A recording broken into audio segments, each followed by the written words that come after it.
King Charles III is preparing for the most significant day of his life, his coronation.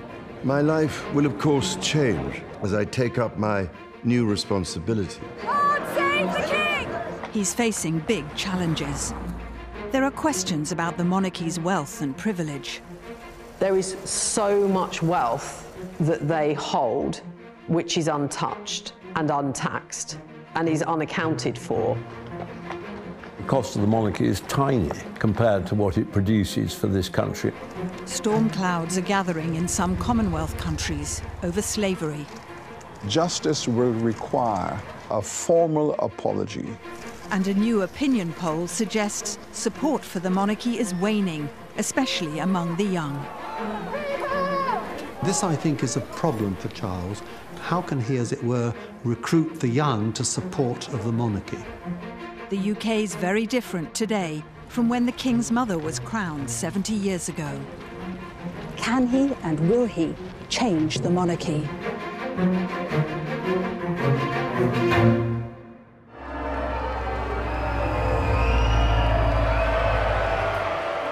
Charles and Camilla are on a walkabout at York Minster. It's exciting, the atmosphere is lovely. Jack wants to see the King. Big crowds have turned out to welcome them. I think they make a lovely couple, and I think they're very dignified. Amazed, really privileged to see that, yeah. God save the King! God save the King! There's a small but noisy protest here, too. Not my King! Not my King! Republicans who want to get rid of the hereditary monarchy and have an elected head of state instead. Across the country, there are millions of people who want the monarchy abolished. They spend so much of our money on their lives and their homes and their travel. But we're basically wanting to raise awareness of the growing movement against the monarchy and to object to the succession. After Queen Elizabeth's Diamond Jubilee, the monarchy's popularity soared. A year later, in 2013, a YouGov poll suggested 75% of the population supported it. Just 17% wanted an elected head of state. But since then, support has been drifting downwards. So ahead of the coronation, Panorama has commissioned a new opinion poll. It suggests 58% of the population still want a monarchy, while 26% want an elected head of state. Young people are usually less likely to support the monarchy. But in 2013, the poll suggested 64% of 18 to 24-year-olds did. In the latest polling, that's down to 32%. I heard a lack of enthusiasm in York. Do you care about the monarchy? Is it something you support? No. And I wouldn't say I don't care, but I'd say it's not necessarily something that I'm invested in. I'd say I wasn't invested in it. The only person I know who does support the monarchy is my gran, and she loves it. Anna Whitelock is a historian exploring the place of the monarchy in modern Britain. Charles has a problem with Gen Z. The monarchy for the young people represents so many things that is unfair. It's the epitome of an unfair society. So, yeah, the future of the monarchy for Charles and for William and the popular support which they need is really in the balance when it comes to the younger people.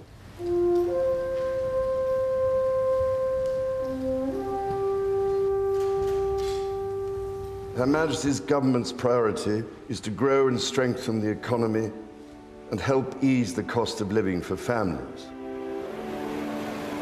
For some, the very concept of monarchy is out of date, and so is inherited wealth, especially during a cost of living crisis. I don't know what they do for us, to be honest.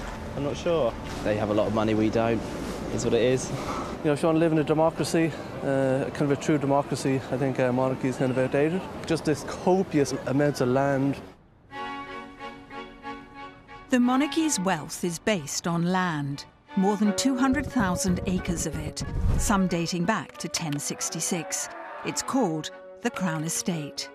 Nearly 300 years ago, its profits were surrendered to the government to generate money for public spending. Now the royals get a share of the profits called the sovereign grant. The percentage is decided by the royal trustees, including the Prime Minister and the Chancellor. Since 2017, it's been based only on profits from England, Wales and Northern Ireland. As well as land, the Crown Estate owns much of the coastal seabed and some valuable properties. Like here, Regent Street, one of London's best-known shopping destinations. Many of the properties here are part of the Crown Estate's portfolio, worth £15 billion. In 2020, the Crown Estate made £345 million in profits. The sovereign grant is currently around £86 million a year. Norman Baker was a minister in the coalition government and is a critic of the royals' finances. Our royal family is extraordinarily expensive. So when people have been struggling to put food on their table across the country, when they're struggling with energy bills, the royal family is raking it in at the moment, absolutely raking it in. Buckingham Palace says, over the last 10 years, the Crown Estate paid £3 billion to the Treasury for public spending, and that the cost of the monarchy amounts to little more than a first-class stamp, around £1.29 per person a year. I think that the royal family give on the whole very good value for money, and the only people who receive money are those who undertake public duties. The sovereign grant pays for working royals to carry out around 3,000 official engagements a year. As well as travel, it covers staff costs, hospitality and housekeeping. More than half is spent on the upkeep of its palaces and other properties. 6 years ago, the amount the royals received from the Crown Estate revenues increased from 15% to 25%. And that was to pay for the upkeep and refurbishment of this Buckingham Palace over 10 years. There's been criticism of some aspects of the royals' spending. In the last year of the Queen's reign, they spent more than £2 million on helicopters and £800,000 on private jets. The royal family loves helicopters, it loves private jets, and it goes around lecturing people about climate change. Prince Charles, as he then was, took a helicopter to Cambridge to lecture people about this, quote, poor old planet. There are security issues. They have to travel that way often. They don't have to travel by helicopter. They can travel by train. They have security people with them. Oh, that's absolutely rubbish. I mean, there are always people who are going to gainsay anything that the king does. Lord Soames is an old friend of the king. Charles was best man at his wedding. When he uses helicopters or the train or whatever, it is for a very good purpose of being on public duties to the people, to the state, to the crown, to whatever. This is not done as a sort of jaunt. Buckingham Palace says it takes into account safety, security and the need to minimise disruption when travel decisions are made. So, do people now think the royal family is good or bad value for money? Our poll suggests 54% believe they're good value. 32% think they're bad value for money. Well, I think the cost of the monarchy is tiny compared to what it produces for this country and what it means to this country. He is an incredibly important asset because he is above and beyond politics. He is the king, and he is the greatest asset of soft power this country has. This year, the Crown Estate announced a huge financial windfall. Around £1 billion from leases for wind farms on its seabeds. That could have meant an extra £250 million a year being added to the sovereign grant over the next 3 years.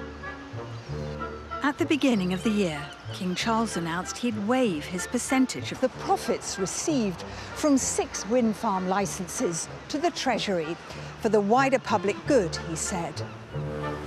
Critics say because the decision wasn't his to make, he shouldn't take credit for it. What Charles was doing was anticipating what's going to happen and making it look as though it was his decision. It would have come anyway. The royal trustees are now carrying out their regular 5-year review of the sovereign grant. But that's only part of the financial picture. The royals don't just get funds from the Crown estate. They have 2 private estates dating back to medieval times. More than 175,000 acres of land, together worth £1.7 billion. The Duchy of Lancaster is the monarch's. The money it makes is used to fund the wider royal family. Last year, the late Queen received an income of £24 million.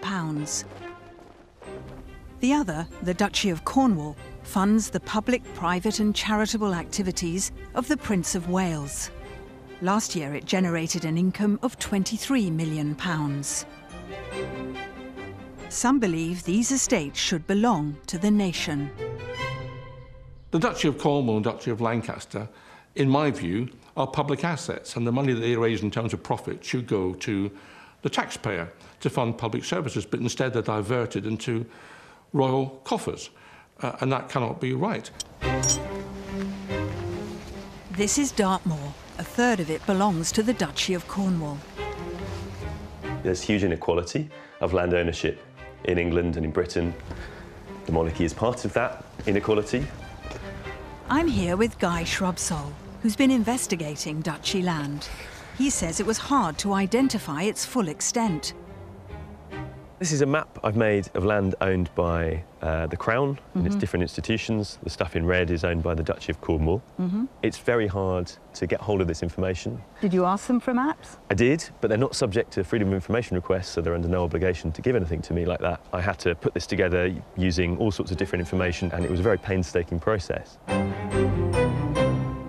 I think that something that is so integral to the way in which the British state is run as the Crown ought to be more transparent about how it uses land and what it's doing with it and whether it's serving the public interest.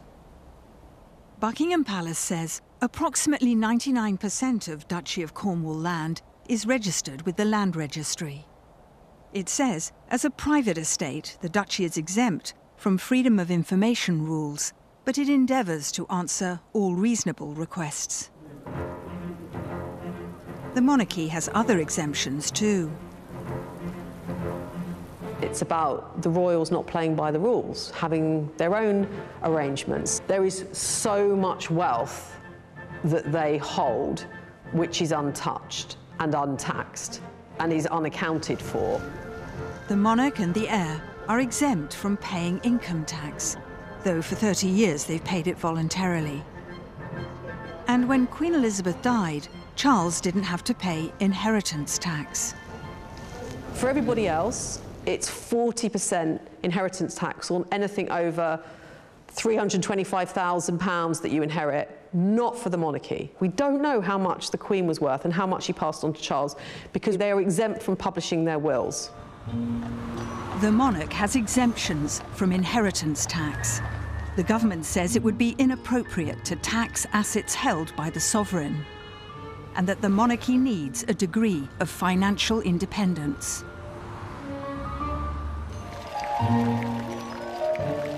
But with all its wealth and privilege, there's a danger the monarchy could be seen as an institution that doesn't understand the lives of ordinary people. In our poll, we asked if King Charles is in touch or out of touch with the experiences of the British public. The poll suggests 36% think he is in touch, but 45% think he isn't. Among the young people polled, nearly 16% think he's in touch. Nearly 60% think he's not. Do you think he understands how ordinary people live, particularly in a time now when families are struggling, or is he not more in an ivory tower? No, he's absolutely not in an ivory tower. I mean, he is the king, and obviously he doesn't live in a council house, but he really does understand people, and he has a tremendous social conscience. The king has a long track record of helping young, disadvantaged people. Martina Milburn worked closely with him for 18 years at the charity he founded, the Prince's Trust. Over 1 million young people have been helped by the Prince's Trust. He has an amazing ability to reach teenagers. which a lot of people don't have. And I've literally been with him in prisons, in youth offending institutes, in job centres, and he can make that connection. It is quite extraordinary. But some young people may have been alienated by what's been happening within Charles's own family.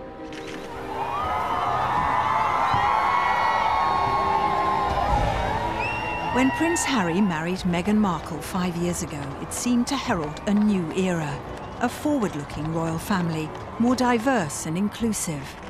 She is absolutely beautiful. I am so excited for them to be here today. Mixed kids. Yeah, mixed kids in the royal family now. It was a huge opportunity. There was excitement amongst the younger generations in this country. They're the future of the royal family. But very quickly, the potential, I think, that her arrival seemed to offer diminished and whittled away. And I think that's because of some baked-in issues, institutional racism within the core of the monarchy and the monarchy more broadly. The royal family is said to be hurt and disappointed after Prince Harry and his wife Meghan announced last night they are stepping back from royal duties. Harry, over here! Harry, what do you think about destroying the royal family? Meghan and Harry have since claimed the royal family failed to defend them from attacks in the press, which they felt were racist. Tonight, for the first time, they tell their story. Then Meghan dropped her bombshell during an interview with Oprah Winfrey about remarks she claims were made by one of the royals about her unborn child. Concerns and conversations about how dark his skin might be when he's born. What? Can you just let me know, is the royal family a racist family, sir? No, we're very much not a racist family. Friends of the King say the breakdown in relations with Meghan and Harry was a personal blow, and any claims of racism are unjustified. I think what happened is extremely hurtful and very sad. There's not a racist drop of blood in the King. I just don't think it's a problem. It's made into a problem by those who wish to make it a problem. Within the wider royal household, there has been a problem. At a gathering hosted by the Queen Consort, Lady Hussey repeatedly challenged this woman, Ngozi Fulani, a charity founder, to say where she and her people were really from. Mandu Reid was there when it happened. The interrogation really left myself and Ngozi and the other woman who was with us in a state of shock and surprise. We had been made to feel that we weren't welcome. Lady Hussey had been a lady-in-waiting to Queen Elizabeth. Unpaid, but an influential courtier in the innermost circle. Lady Susan Hussey has been with the royal household for 60 years. So she's somebody who I think is actually quite a good barometer of what's going on, what the culture is within that institution. She's steeped in the culture of that institution. The palace moved swiftly to try to diffuse the row with a public statement of apology. Lady Susan stepped back from official duties and at a reconciliation meeting apologised to Ngozi Fulani. Both sides acknowledged no malice was intended. Buckingham Palace says His Majesty and the royal household treat all matters of race and diversity with great seriousness. It says it's reviewed the palace's long-standing diversity and inclusion policies. In our poll, we asked if the royal family has a problem with race and diversity. 46% say it doesn't, but 32% say it does. Of those polled, people from an ethnic minority background are the most likely to think it has a problem. Almost half do. I've worked with him on a lot of faith-based communities, for example, with the Muslim community, and I have never seen any form of racism whatsoever. So when people say that they feel that the royal family is racist, where is that coming from? I suspect they're looking at British institutions generally, of which obviously the royal family is one. Questions about race have created problems not just in the UK, but also abroad.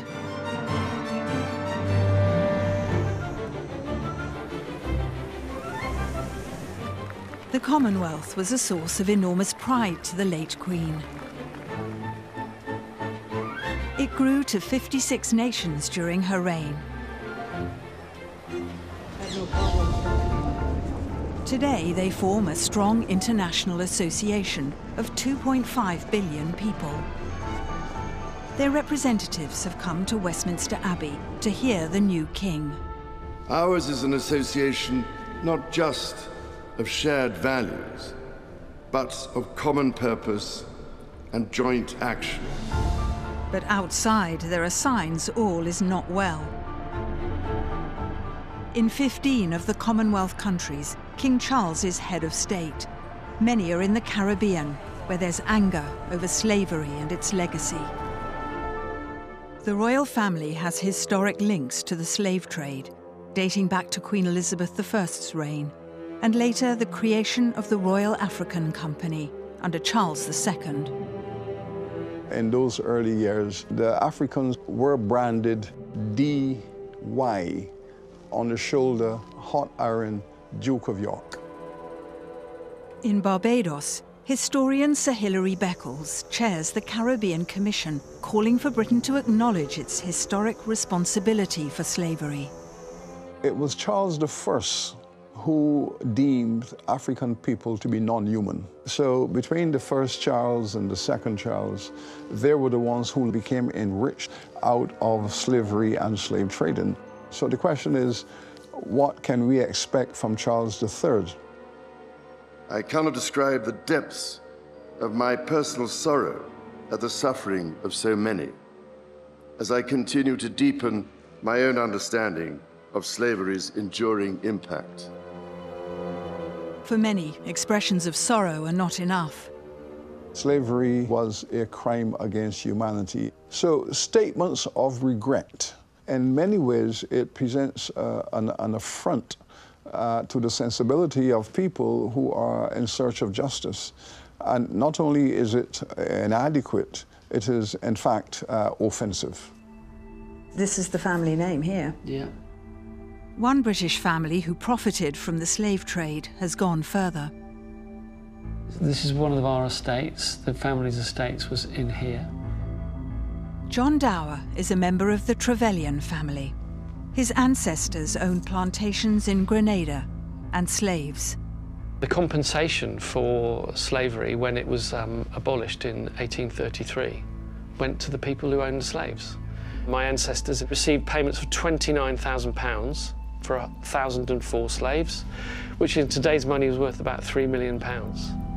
In February, John and others from the family went to Grenada to offer a personal apology. One of them's pledged to give £100,000 to a local education trust. We write to apologise for the actions of our ancestors in holding your ancestors in slavery.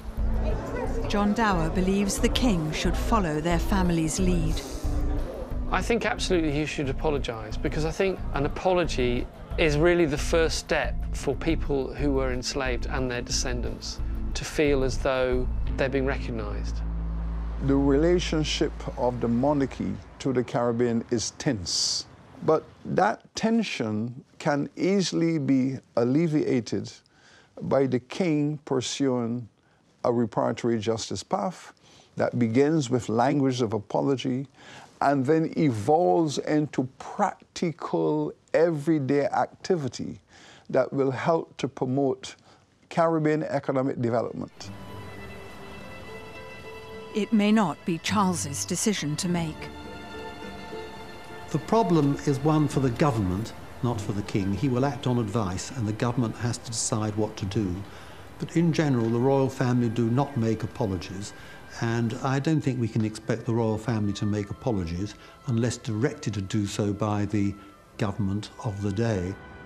Buckingham Palace says King Charles takes the issue of slavery profoundly seriously. It says Historic Royal Palaces is a partner in an independent research project exploring the links between the British monarchy and the slave trade. The Queen's standard is lowered. Britain's historic links to slavery are part of the reason why Barbados became a republic 2 years ago, though it stayed in the Commonwealth.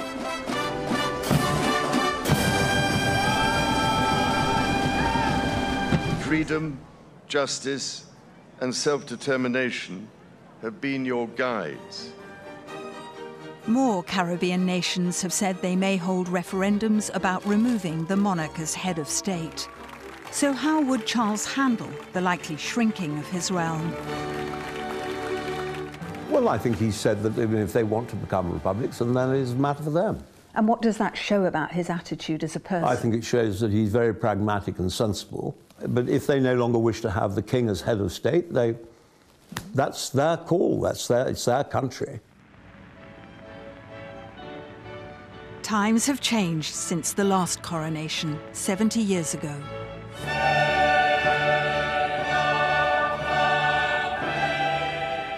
Each monarch in this country has always left their own imprint. They do it in their own way. Look how it changed under the last Queen. And of course it'll change with the times. We don't yet know what Charles will do, but he's let it be known he's in favour of a slimmed-down monarchy. I imagine he feels that the monarchy should be a sort of slimmed-down version because he thinks that it's not appropriate for modern days to have a very large royal family. There are already fewer working royals. Scandal forced Prince Andrew to step back, while Harry and Meghan chose to leave. But could Charles do more? Charles is clearly looking at the family and going, OK, who is doing what? I'm not offering a kind of housing association for people who can just live rent-free in palace accommodation. So I think he wants to have much more control about who he sees as working royals and what actually they get paid for by the taxpayer. While preparations for the coronation are gearing up, our poll asked whether people are interested in the royal family or not. 42% said they are, but 58% said they aren't. And that's a challenge for King Charles. I think he will be very much a king for his time. He's very aware of the difficulties his country faces. I think the future of the monarchy is very secure in his hands and in the hands, after him, of the Prince of Wales. If the monarchy is going to be the thing that makes Britain great, it's going to have to redefine what it is, or just be honest about what it is for the 21st century, because it's living off the position it had over the past few centuries. The monarchy's been part of the fabric of British life for centuries. Many love the majesty, the magic. But our poll suggests the shine may be wearing off for the next generation. As it's done throughout the ages, the crown will have to adapt to survive.